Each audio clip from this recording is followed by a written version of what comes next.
we're looking out at the system. We're supposed to. So there's the inducing and then the deducing, I guess, and then we're learning about and growing by learning about where we are and what happened here.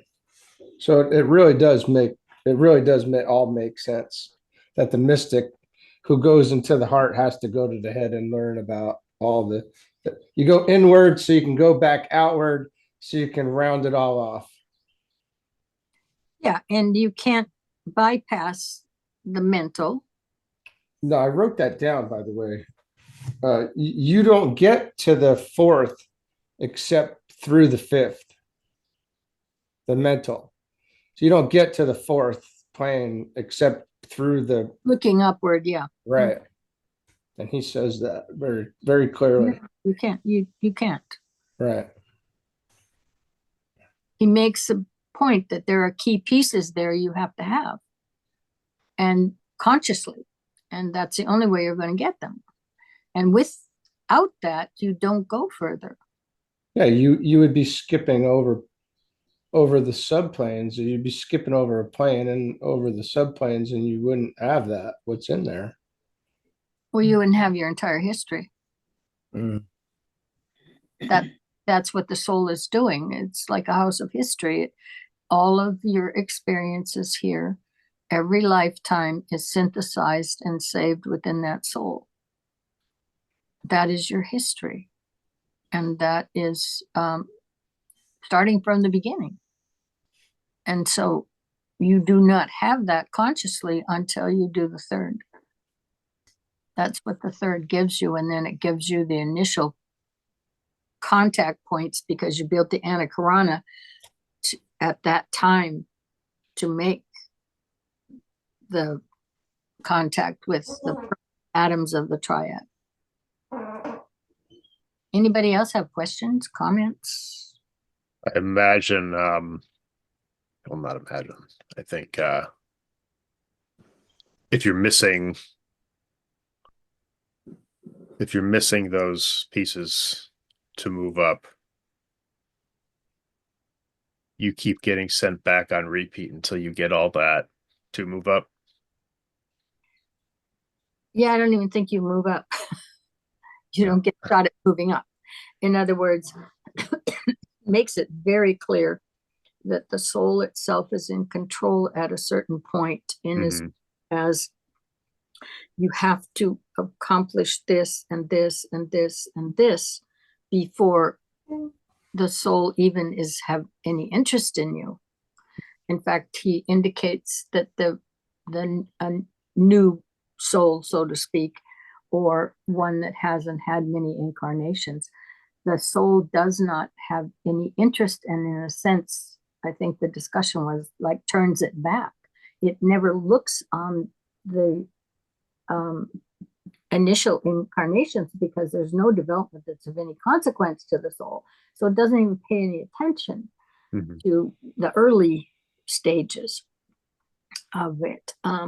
It's not going to be of any interest to the soul really until you've got the integrated personality, which then means that those three levels, physical, emotional, and mental, have developed to a point where they can be integrated, and which means they will all can operate as one unit, which means they have accomplished those earlier initiations, if you will, or the initiation being the indicator that you've got all of those vibrations on that plane.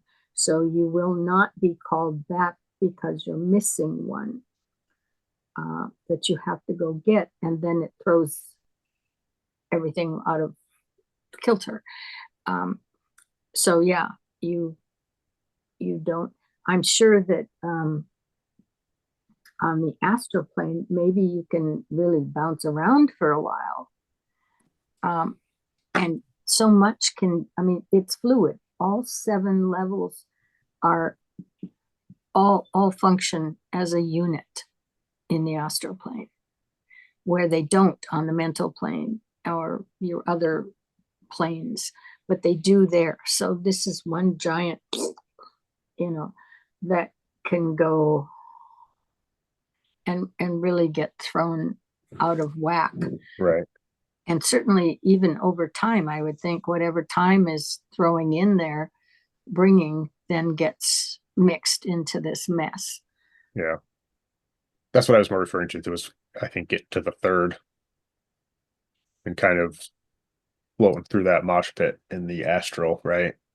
Yeah. And then That's where I think you might be in constant repeat until you get it right and get everything you need. And then once you move past into the mental and through that, that's where you kind of, I think you got it. And you Well, keep, there's a key, and you'll be interested to read this because there's a secret to the 777 incarnations.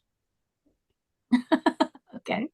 Where it's like the first 700 you are dealing with your basics. The next 70 are really more or less a probationary type where you're growing into, you're more focused, and then there's the last 7 where you're really on the path of initiation, and you're finishing it out. Yeah, but he goes into depth about it, but it's laid out pretty clear. Yeah. And so let's look at another thing though, too. You come back. He indicates that by the age of 21, when you are born, and you at the age 21, you have recapitulated or are where you left off last time.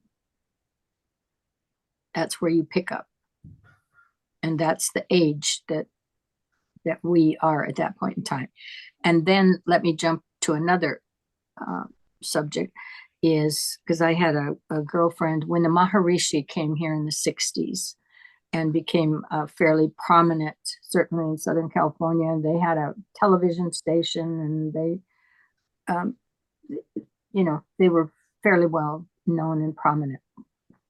And that was during the 60s when you had the East come over, and you had George Harrison over there, and Fool on the Hill, and Maharishi, and those guys are sitting cross-legged. But anyway, she worked with him very closely here.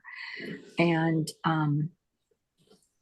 so there had been a discussion at that time, because a master like that, if it comes down, will recapitulate, has to go through all of those, but very quick stage, because they've already been through them. But they still have to go through that cycle. That was the question that was asked, and that was the answer that Maharishi had given, was that,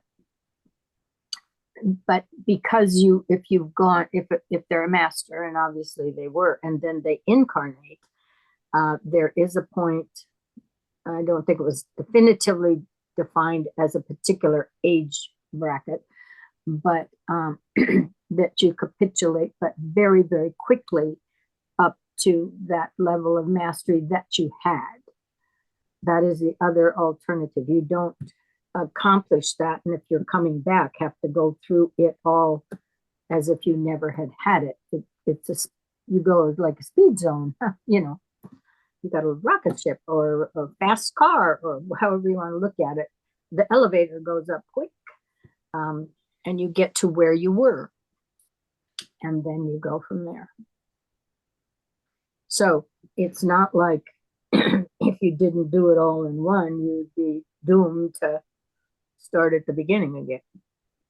But if you're coming down in that manner and being incarnated,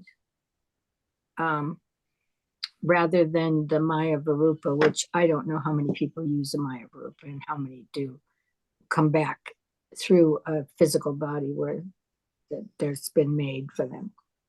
But by the same token, then let's stretch it a little further and say you can pretty much figure for if let's assume that they came in got a normal incarnation, but they're a master. They're not going to be too concerned about their DNA, because if they're at that level, I mean, where are we trying to destroy the DNA at this point in time? There's a great effort made right now to destroy the functionality of the whole journey that we're talking about, with what graphene oxide and other propanols, and destroying the interaction between the pineal and the pituitary gland and all that stuff. Okay. But they're also concerned about DNA. And I don't think that master would be too concerned about the DNA. Okay. Because he's got the levels of evolution that give him all of that energy on all of those degrees.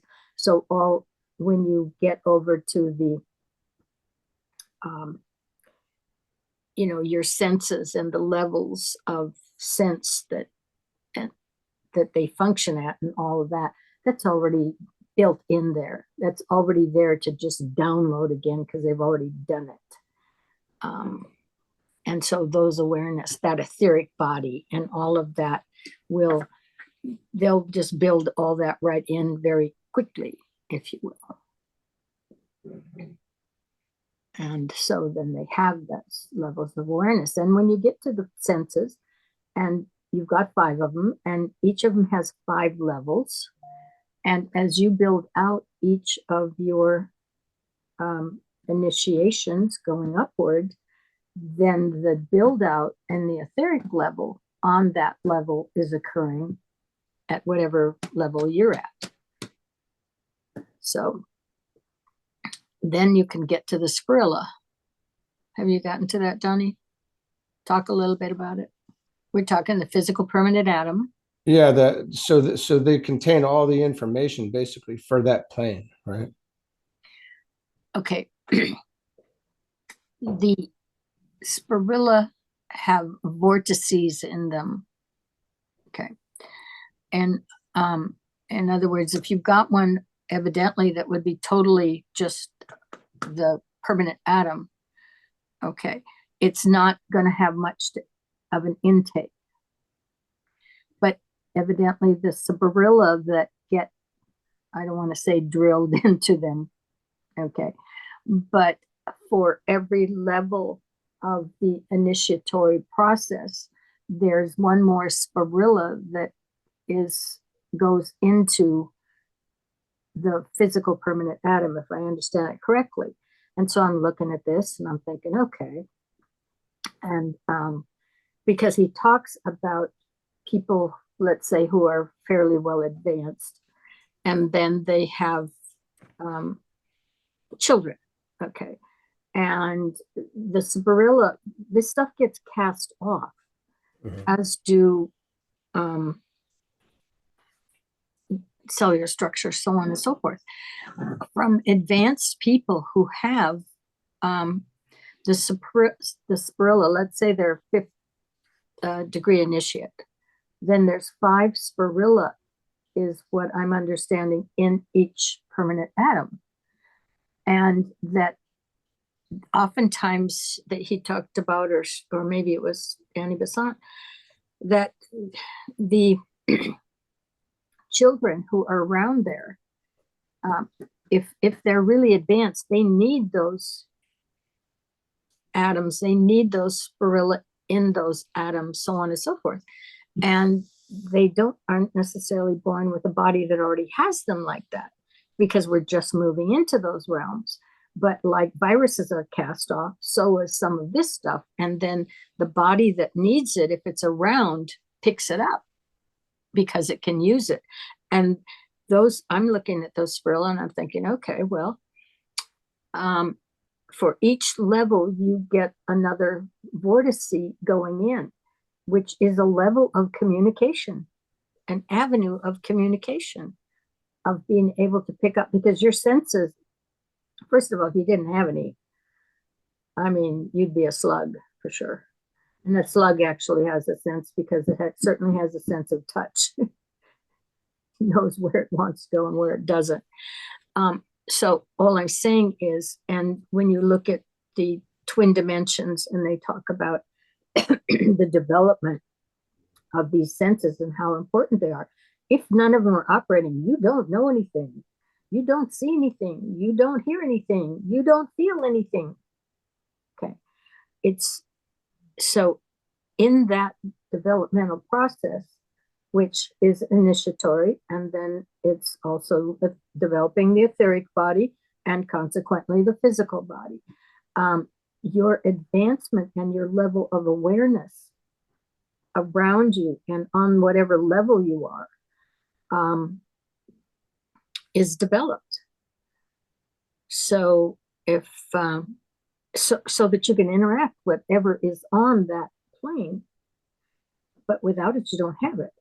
And so it's interesting. I'm pretty sure it's DK where he talks about that then sheds and the people around. That's why oftentimes if somebody's more advanced and they have a kid, the kid has the option to be advanced because they're around it, they're getting exposed, but they're getting exposed on subtler levels with these, the spirilla and so on and so forth, that is shedding off, that is the building body of that further advancement that the initial person has, then people in his environment catch.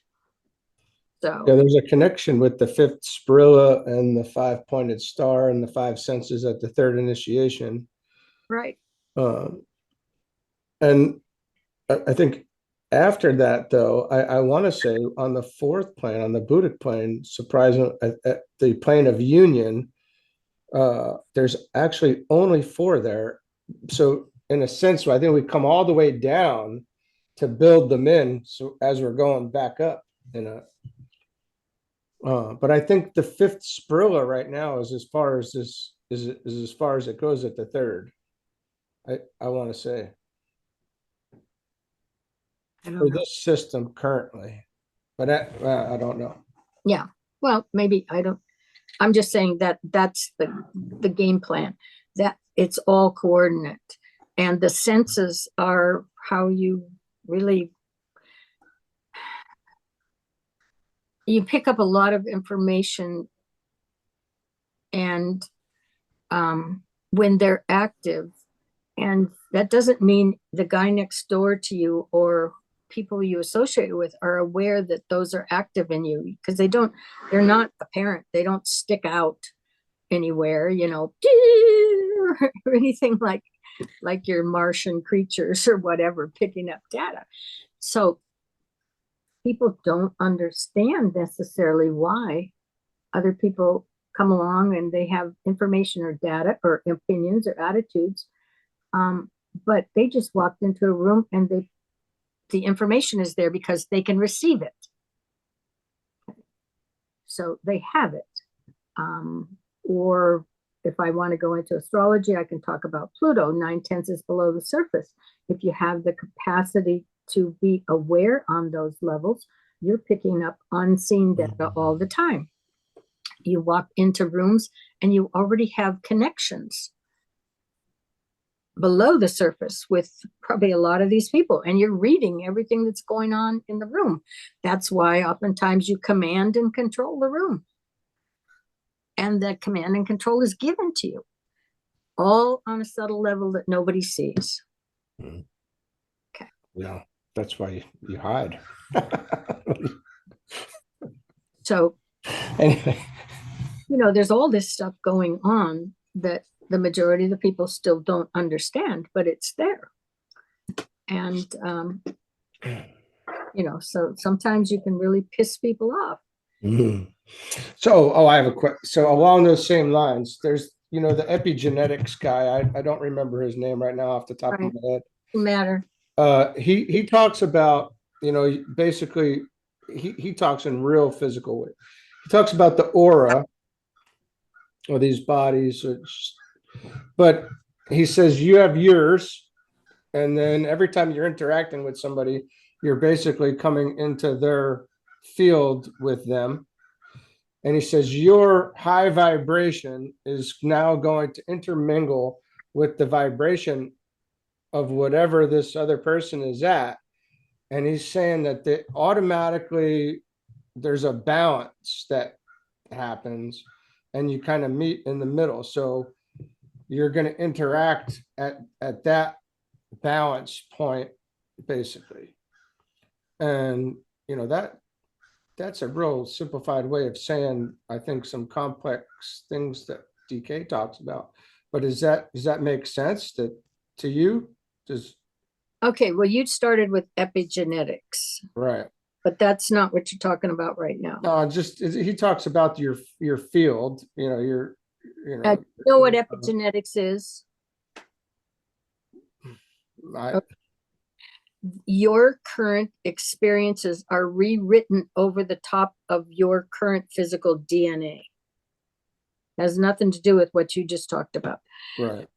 No, he's the epigenetics guy. I don't know. Understand? Yeah. Yeah. But the epigenetics itself, and that, so there's a indication of your keeping a record right then and there. Hmm. And the way that they have determined this is that they have found, in whatever their degree of measurement is, that the experiences of the mother are written right over the top even of the DNA of the child gets transferred. If, for example, the mother has had patterns, um, and we'll go to something extreme now. So of,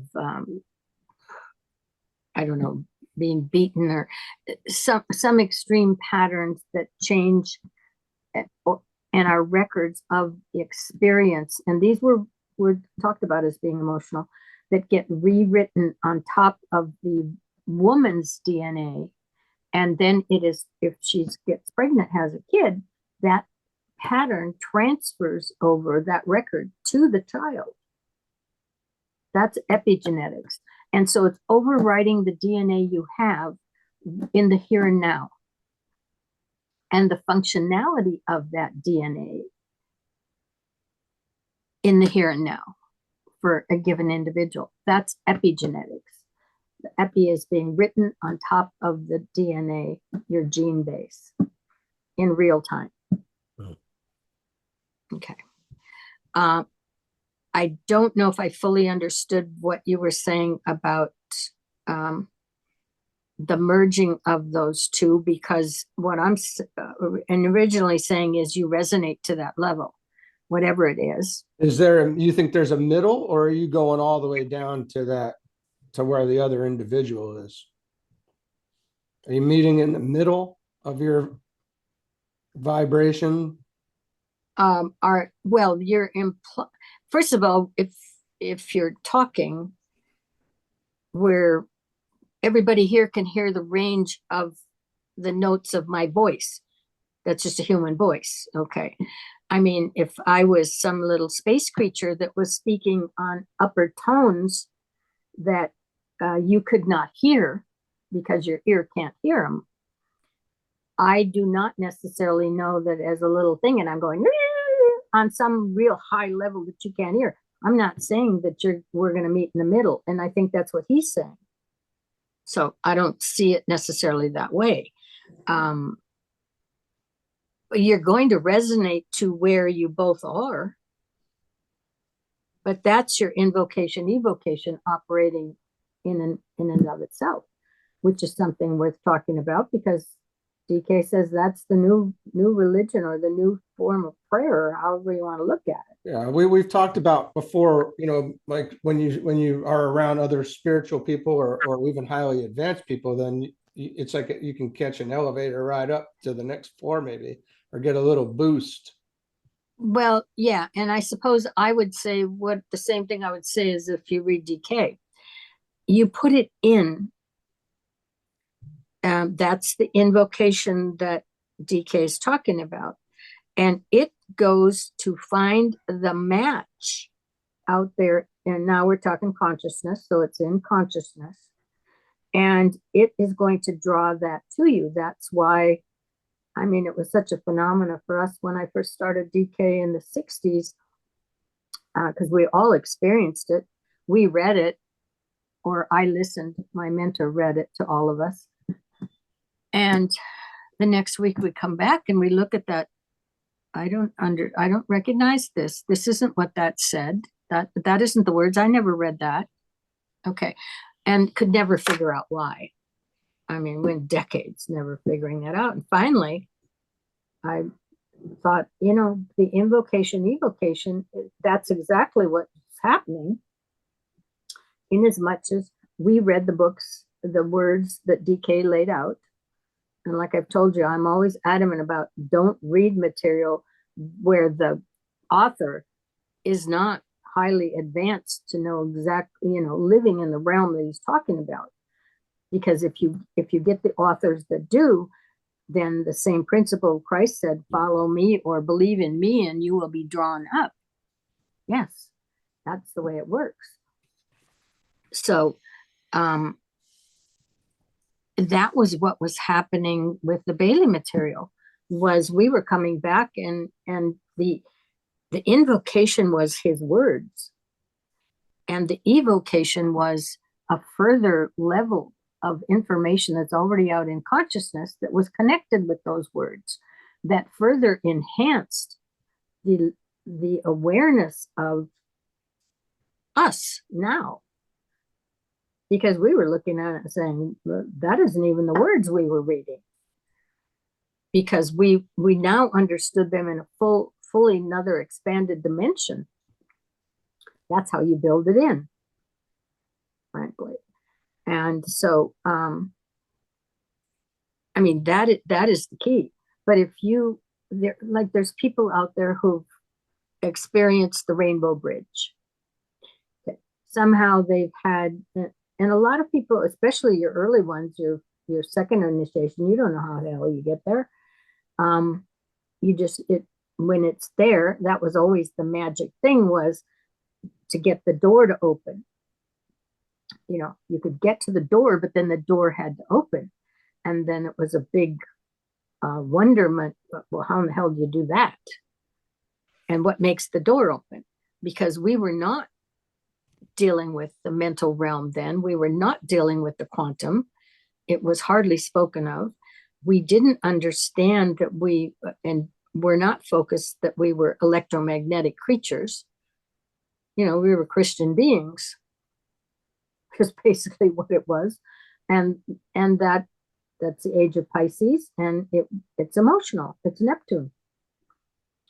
So we didn't understand that you just had to have the equal on both sides of whatever it was, or wherever you were, or the compilation of all these vibrations, so that everything was neutralized out. Because you had both sides of this. This is a dual system. So the union of spirit and matter has to be matched. That's basically what love is in an abstract mental terminology, is the union of spirit and matter. That is what this system, that's how we create consciousness.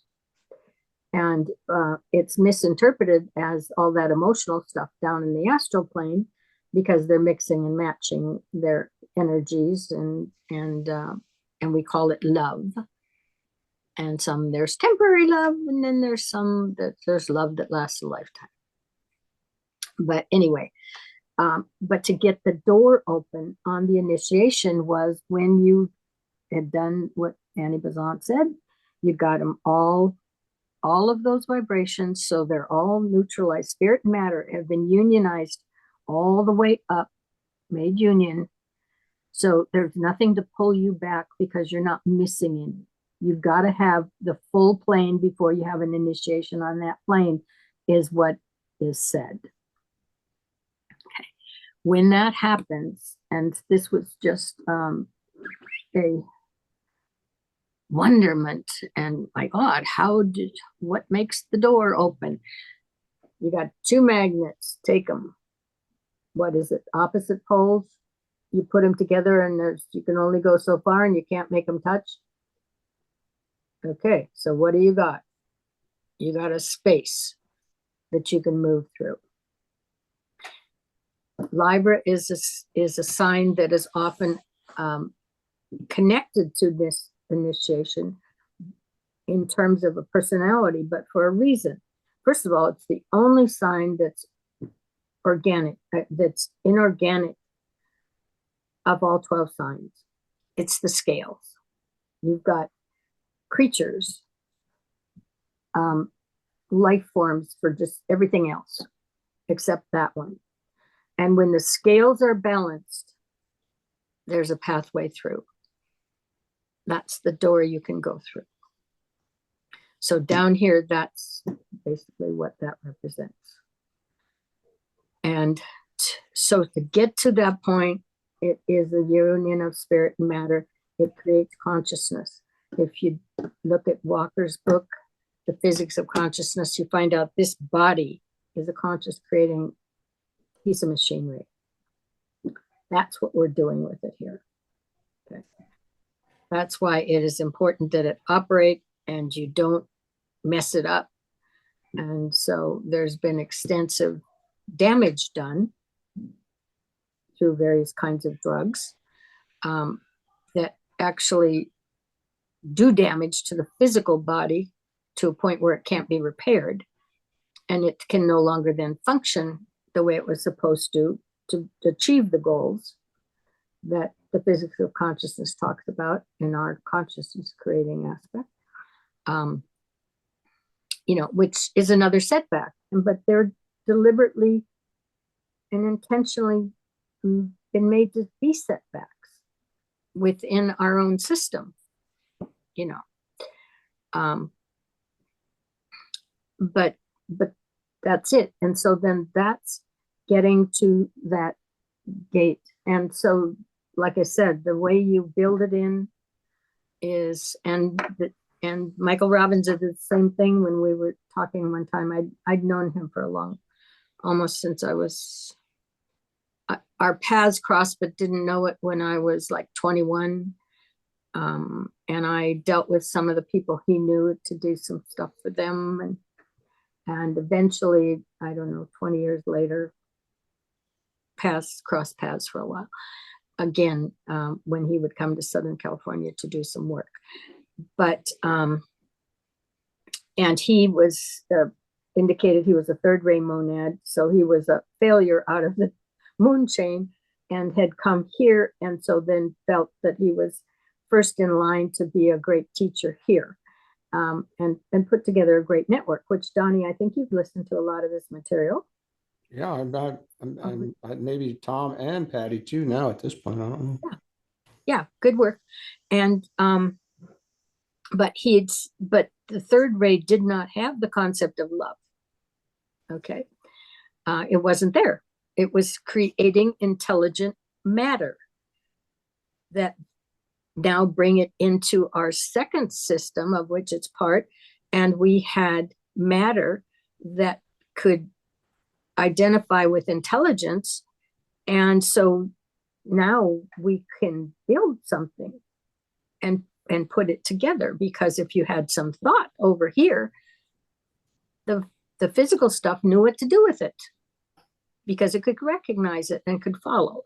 So anyway, and so we're a number 2 system. And when we get the product of this, then it will go and make union with the number 3 system, which is the first ray energy.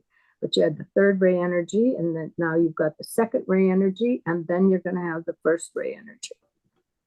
But nobody even speculates on what that'll be, and Blavatsky would give you a clock that would have this number of years from now. If in numerology, it would be 30 numbers long or something. So it's not anytime quick. And but that is the system. And so the system here, and final comment about Michael Robbins. So as time went on, I would see him every once in a while. He was going around the world in those days. So it would be, I don't know, year and a half or so. And I'd ask how he was going, and he would say, well, I'm slowly building it in. And the easiest way for you to build it in is doing what Donnie is doing, is he's going through that material. But you must choose material of people who are there, who have experienced and are living it. And because that's what can draw you up. that will build in the real information. Where, like I said, there's people who experienced, had some aspect of experience with the Rainbow Bridge, the Anakarana. And they're gung-ho and excited, but they're only going to interpret it within the realm they exist in, which will be the lower physical. So it's going to have different, it's going to just keep you down here. It's not going to be able to pull you up. And it may set you a little off track here, because whatever their track was may not be your track down here. But the other just, it's the way to get there. Now, there's a lot of other people now, great movements on this planet that say you don't have to go through all that. We got computer chips for your head now. We can, rebuild your hands and physicality. And quite frankly, they need the adrenochrome because they need the blood. They need the human blood. Because the statement that's made that God is within you is true. Okay, it is true. You were, as the oh my God, I'm getting lost here. Life and Teachings has said is you were created and you're in perfected form at the time of creation. That this creator created this, and you are there in perfection. You've gone involved, the involution, if you deal with Blavatsky at all, and now we're on an evolution going back up. But we are building in and finding ourself and building ourselves to that degree of perfection. Okay. And but it's for us because we already are that pattern. And so our DNA and our composition has all of that connection built in. We're just now moving up these planes. This is a dual system where we made it down one side of it. Now we're on our way back up, but we're 2.5 out of 7, basically, is where humanity as a general overall is. And but some people choose to focus on that. And if so, then they're going to get up there a little faster. But when they say God is within you, they're not joking.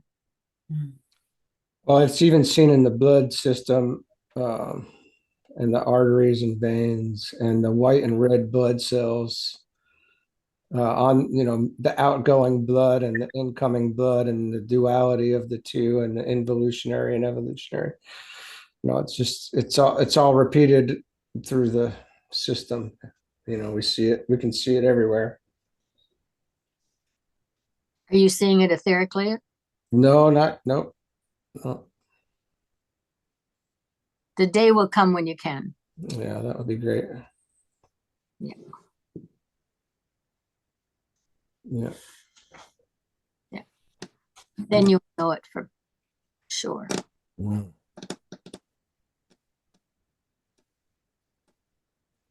And then that will go like this.